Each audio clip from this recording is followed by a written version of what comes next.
আমরা দেশের ক্রীড়াকে পেশা হিসাবে প্রতিষ্ঠিত করতে চাই। আমরা বিশ্বাস করি যে বর্তমান সময়ে আমরা যদি চারিদিকে তাকাই, বর্তমান সময়ে ক্রীড়াটা শুধু কিন্তু শখ বা বিনোদন নয়, বা এক্সারসাইজেরও কোনো অংশ নয়, বরং আমরা দেখতে পাচ্ছি এই মুহূর্তে আমরা যদি বিশ্বে দেখি, বিভিন্ন দেশে দেখি, ক্রীড়াটা কিন্তু একটা পেশা হয়ে দাঁড়াচ্ছে।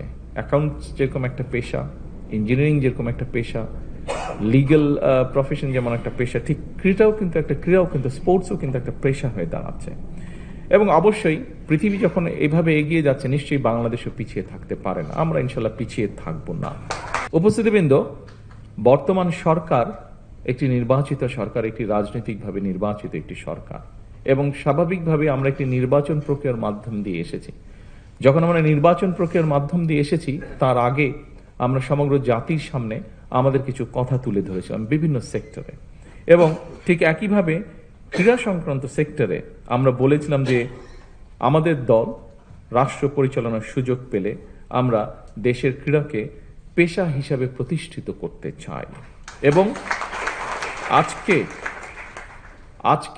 আজকের এই অনুষ্ঠানটি আমরা যে প্রতিশ্রুতি জনগণকে দিয়েছিলাম, দেশের মানুষকে দিয়েছিলাম, সেই প্রতিশ্রুতির কাজটি আমরা ধীরে ধীরে শুরু করেছি। আজকের এই অনুষ্ঠানটি হচ্ছে তার প্রমাণ বা সাক্ষ্য। আমাদের দেশের ছেলেমেয়েরা, তরুণীরা যারা ভালো খেলায় যারা ভালো করবেন, যারা যে খেলায় আনন্দ পাবেন, তারা যাতে তাদের পছন্দের সেই খেলাটিকে পেশা হিসাবে গ্রহণ করতে পারেন, পেশা হিসাবে নিতে পারেন, মনোযোগ দিয়ে, মনের আনন্দ দিয়ে যাতে গড়ে তুলতে পারেন একজন খেলোয়াড় হিসাবে নিজেকে।